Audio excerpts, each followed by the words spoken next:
Good evening once again, and welcome to the Monday Review Show, the show where we discuss all things referees and refereeing. Lots to talk about from last week. If you'd like to make a comment, please do so. You can see a little thing on the bottom right-hand side of your screen. You can just swipe across and you can make contact with the show. Please do, and make your comments if you wish. And at all times, of course, please be respectful not only of the show, but certainly of my very special guest every Monday morning, every Monday evening, rather, Keith Hackett. Good evening again, Keith. Good evening.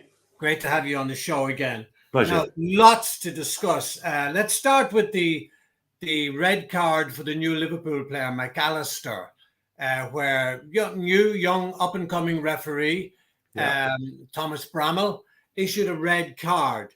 Now, my immediate reaction was, well, yeah, probably it's over the ball, the old-fashioned over the ball, as to say, caught the player on the shin.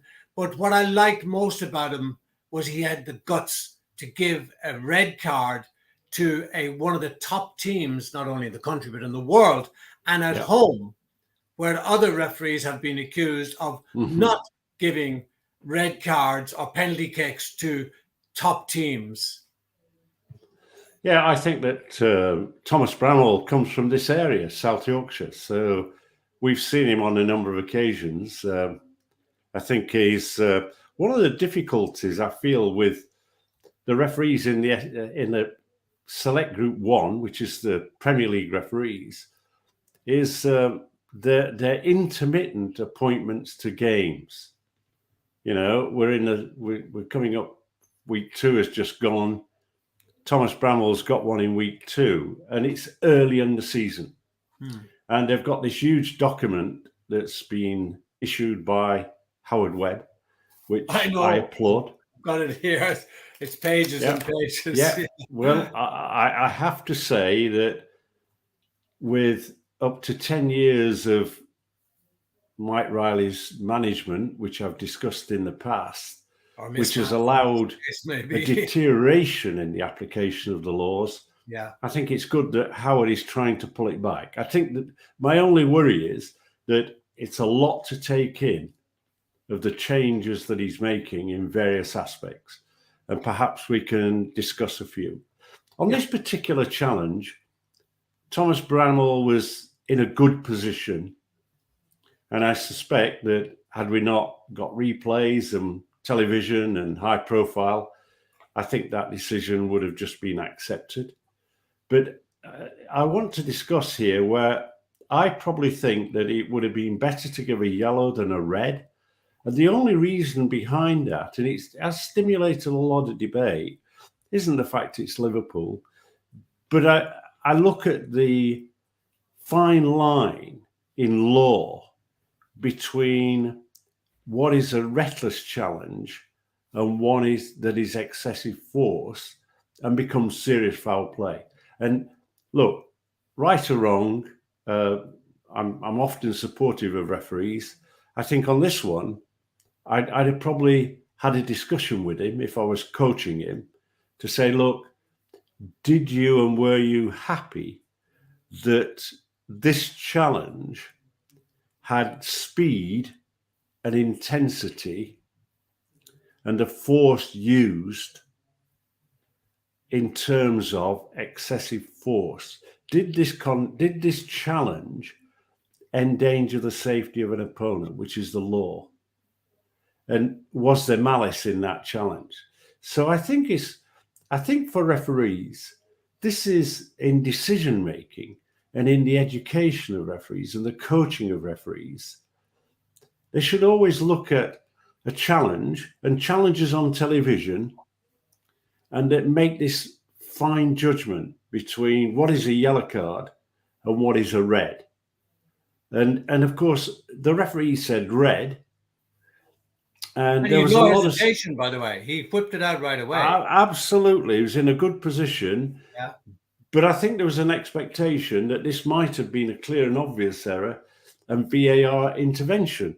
But of course, they didn't do that. I think what is interesting today is that Dermot Gallagher, of course, has very, very close links with the PGMOL in his ref watch on television.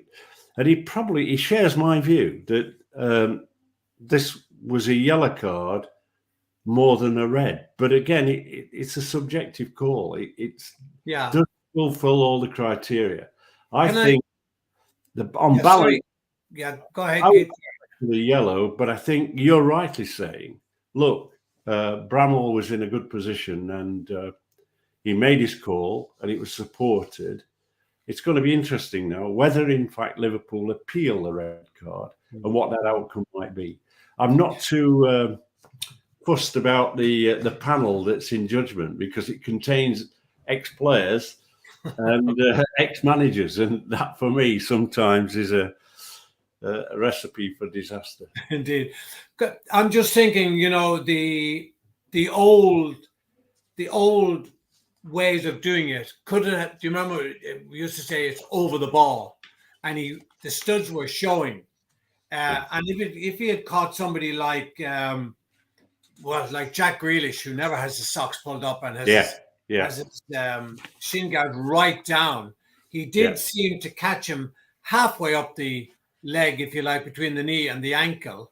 So was he reading it that it was over the ball and therefore not necessarily violent conduct, but certainly dangerous, and it was a leg breaker or a potential leg breaker? Let me interject, because referees have been given guidance by Howard Webb and the select group, and in relation to UEFA as well. So let us look at if it was if the high foot challenge was yellow, then in that situation, this is what it says is the criteria for issuing a yellow card on a high foot challenge: limited or partial contact, low or medium force, low or medium speed, low point of contact, limited awareness of opponent, a sudden drop in the height of the opponent, a high degree of control, low medium degree of danger. So that's the criteria that they give to referees for yellow cards. So Thomas Bramall has got this in his head.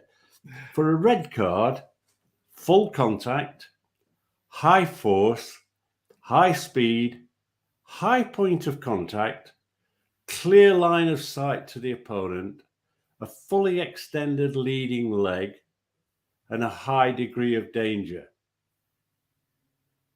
So how many of those do you think were on the red card side and on the yellow card side? Yes, I think that. So what we've got is, I think that the PGMOL, in what I think is a very good document, in fairness, although it's lengthy, I think it's trying to coach and educate referees across the entire professional game in England in terms of consistency. I have no doubt that going forward, what Howard Webb will do, or his squad of coaches, they will have a series of video clips that they will begin to produce, and they'll put them in the category of a red card offence and a yellow card offence, and they'll start to play those and discuss those with referees, because this is what UEFA does. This is what I used to do at the PGMOL. And you get a consensus of opinion in terms of what is red, what is yellow. Do you think, Keith, you outlined there what should be yellow and what should be red, and there was 5 or 6 one-liners for each. Are we analysing yellow and red cards far too much? I think that you and I operated on a feel, a touch, an experience. And whether that, this is about all sorts of things about your own game management, your own experience. And I do think that there is a danger that we've, in recent years, moved towards a manufactured referee. Yeah. Rather than one that's got flair an authority. And you know, I look back to the different styles of refereeing. I was fortunate because I worked in an era when you operated, but also in England with people like Peter Willis. If you watch Peter Willis, North East referee, didn't get FIFA, his control was incredible. And what happened was, it was very noticeable if there was a tough game coming up, a local derby with intensity. Funnily enough, Peter Willis was put on that game. You then had someone like Roger Milford, who was liberal in his approach, still a good referee, liberal in his approach. And of course, at Wembley Stadium, when he had the Paul Gascoigne challenge, which should have been a red card, he ducked it. And so what you've got is, I'm not being critical of referees, that you develop your own personality and your own respect. I mean, yeah, I praise Michael Oliver a lot. And the reason I praise him is because he's pretty consistent game to game. His management style is relaxed, probably at times too relaxed. And I feel as though I want to kick him up the rear to kickstart him. But he wins the respect of players, and he doesn't duck the big issues. The big decisions, he makes them. So, and I think he's retained his own level of personality. There's no extroverts, is there, that we used to have? And they're gone. You remember Roger Kirkpatrick? Oh, Roger Kirkpatrick. I think to some degree, you know, you just look. Somebody reminded me of Clive Thomas and that almost kick start in the way he started a game. But I think when we look at referees, I sometimes look at their carding technique, and I would have brought this into this pack, because I think we've got a balance here of flashing the yellow card, no effective management, player not knowing whether he's got a yellow card or not, all in the interest of keeping the game flowing. Whereas you and I know that a yellow card is not a warning, it's greater than a warning. You're one step away from red. And I always used to, yellow card, I want an improvement.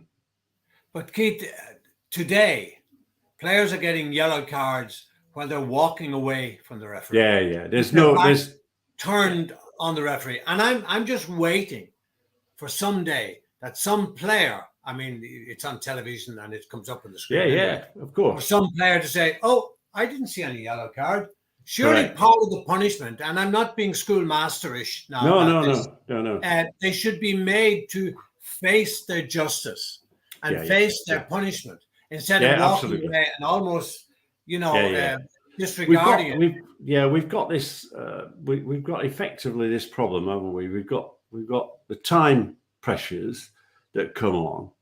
We've got players who are not showing the desired respect towards the referee.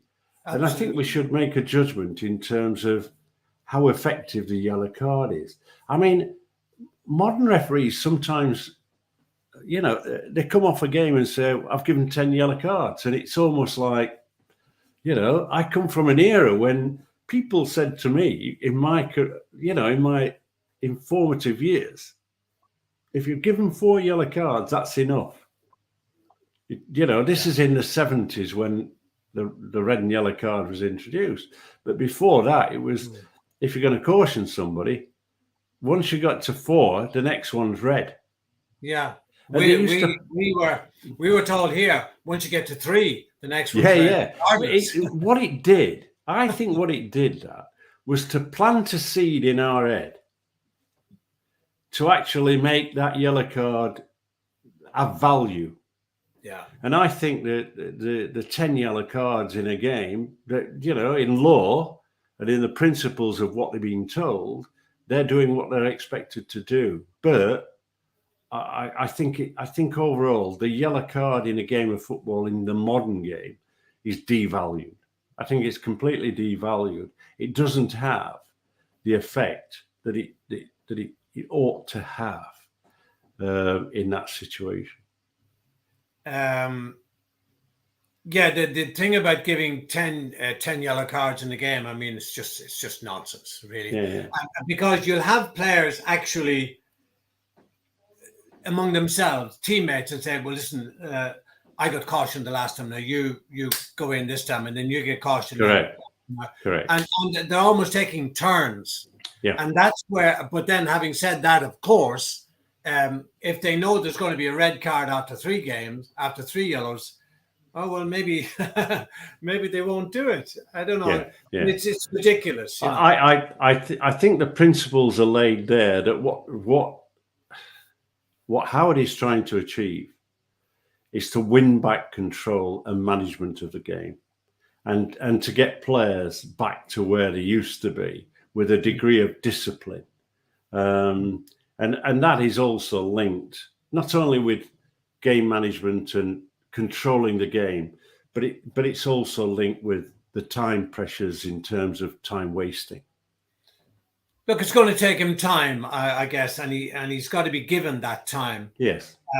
But back to what you and I were talking about off air was the penalty incident, which John Brooks did not give against the new Man United goalkeeper. Yeah. And yet there was another game, I can't for the life of me think which game it was now, but again, it was a goalkeeper and the penalty was given. Yeah. So there again is the consistency or the lack of it. Yeah, I think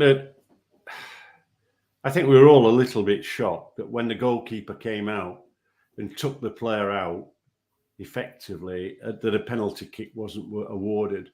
And of course, the problem really on that was VAR didn't come in either, and because they didn't see it as clear and obvious. Now, I think this somehow, was last game now Wolves. What we've got here is we haven't.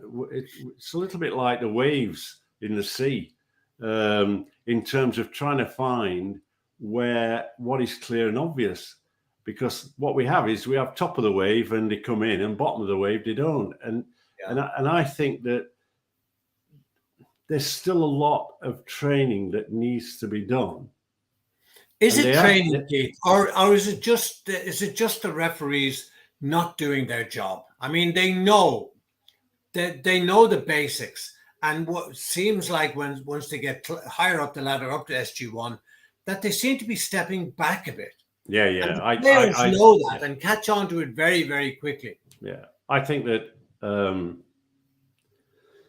I do think that at times that some referees are too liberal.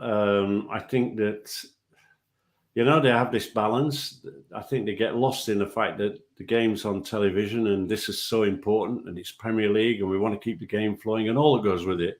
Mm. But they have been under the management of Mike Riley. And we also have to recognise that I think there is, let us not forget that before Howard joined, they'd already appointed John Moss as the select group manager. So effectively, he still sits there as select group manager.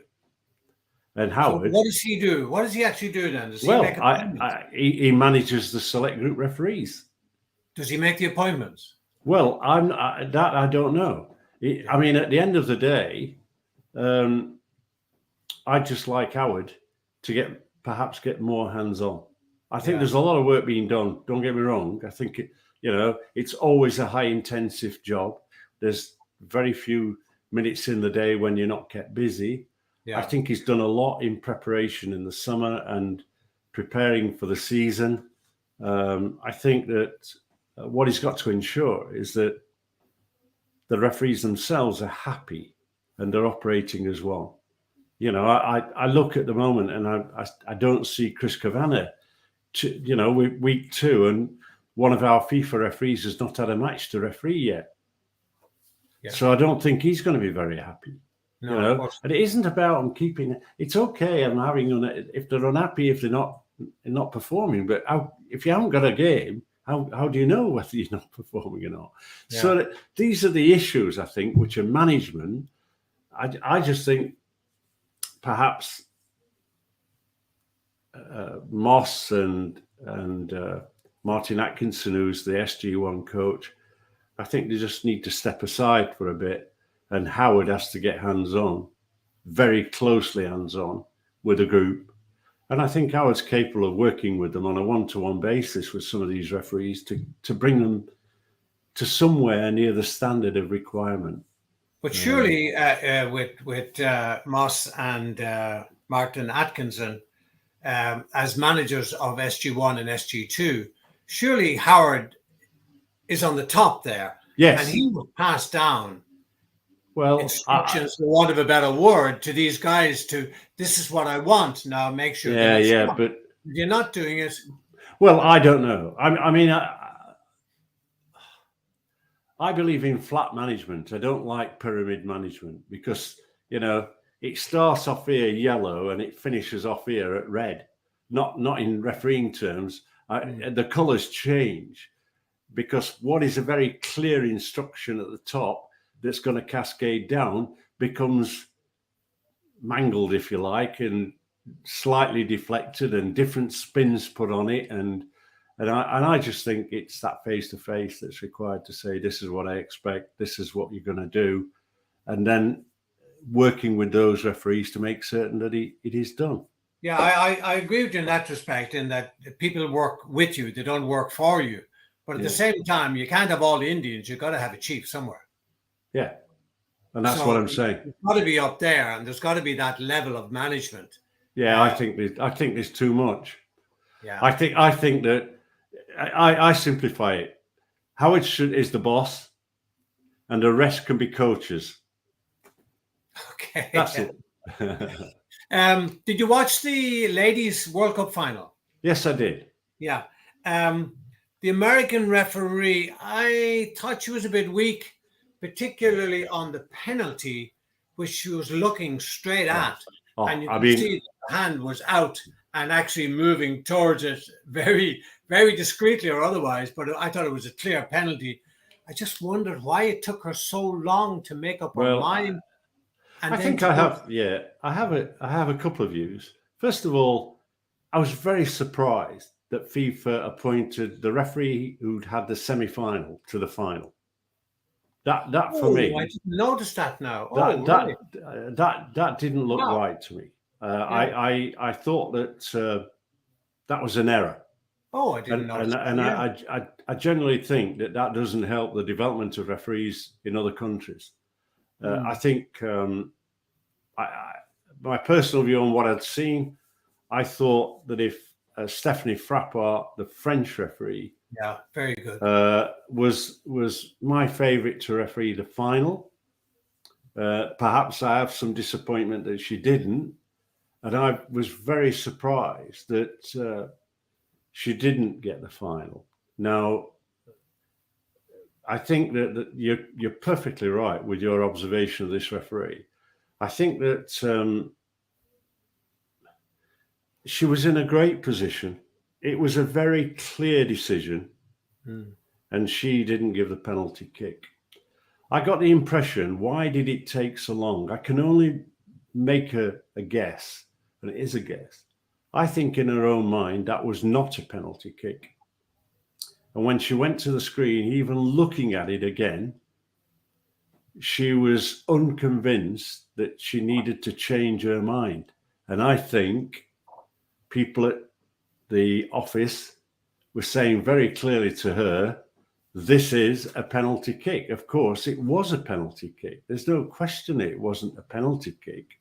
It fulfilled the criteria. So for me, I think that's where the problem lied. And I do think she was weak. I think there were some challenges that were worthy of cards, not given. I didn't particularly like her management style. I mean, she's a mature woman. I would have expected better. The lady I mentioned last week, and I put up a post on Facebook from South America. My goodness, her name escapes me now, but I thought she was I think she did one of the quarterfinals. Yes.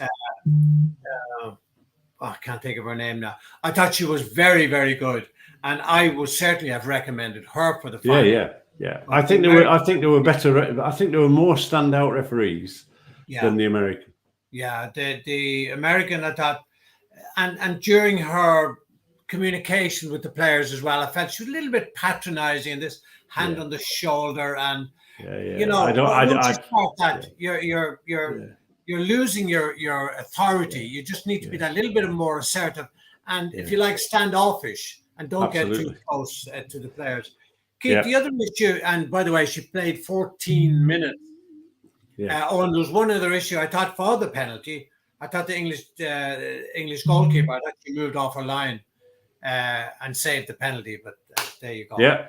Yeah. Well, we have seen this weekend, we saw a very clear, I think it was in the West Ham game, we saw encroachment take place, and the penalty kick, which should have been retaken, not.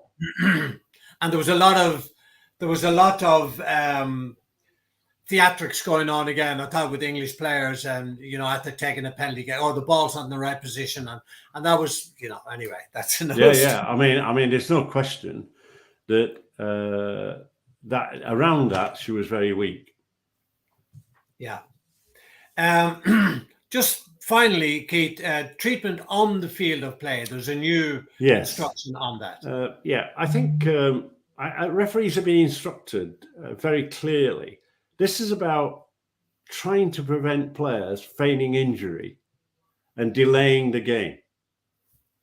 So what they've said is they want to manage the momentum of the game more effectively to ensure more effective playing time. So the referees, this is a baseline that they're suggesting to referees. Ask the player, do you require assistance from the doctor or a physio? If the answer is no, play's restarted immediately, even if he's on the deck. If then a teammate, so the referee signals for the game to restart. If that teammate delays the restart because his mate's still down on the deck, and the nonsense that goes around that, immediate yellow card to him. Yeah. So now the referee signals for the doctor, physio to come onto the pitch. They complete their assessment. The player then leaves and goes to the touchline. And what they're saying then is the game is restarted with that player on the touchline, which is in line with law. But now they're going to, in a way, penalise that player, because they're saying that player is not going to be returned to play or allowed to return to play until 30 seconds have passed. So that the fourth official will hold the player in position and then have a countdown clock himself of 30 seconds before that player is allowed on. So the teams have been made aware, the clubs have been made aware, the media has been aware, and this is trying to reduce, if you like, or impact the waste of time that takes place, time wasting in relation to injuries. So just on that issue, just to get it tied up, Keith, who actually decides when the 30 seconds starts and when it concludes that the player can come on, and who will allow the player back on the field? Does the referee have to call them on, or? Fourth official, he's the responsible for when the game restarts to have a stopwatch to count 30 seconds. Right. The signal to enter the field of play has to come from the referee. Right. Not even the though fourth that official. could be, the referee could be 35 seconds or 40 well, seconds. Exactly that. But I mean, effectively, what you're trying to do here is, it's a good point that entering a player, bringing a player on at a time, you may well have the defense. He's a defender. The defense have come out. He's stood in the area, having been treated. You don't suddenly bring him on when there's an attack on. You let the attack pass, then you signal for him to come on. I mean, these are common sense approaches, but sometimes we don't see common sense applied, do we? I know. Keith, as always, thanks very much. This is a huge document that you've sent me on, and I thank you very, very much for it. And we'll go through more of it sure. in the weeks ahead, as well as other things that will crop up in matches and so on. Great. Okay. Thanks very much again, Keith, for your Pleasure. time. Thank you, people, for watching, and keep your comments coming in. And until next Monday, same time, same place. Good night and God bless. Thanks, night. Keith.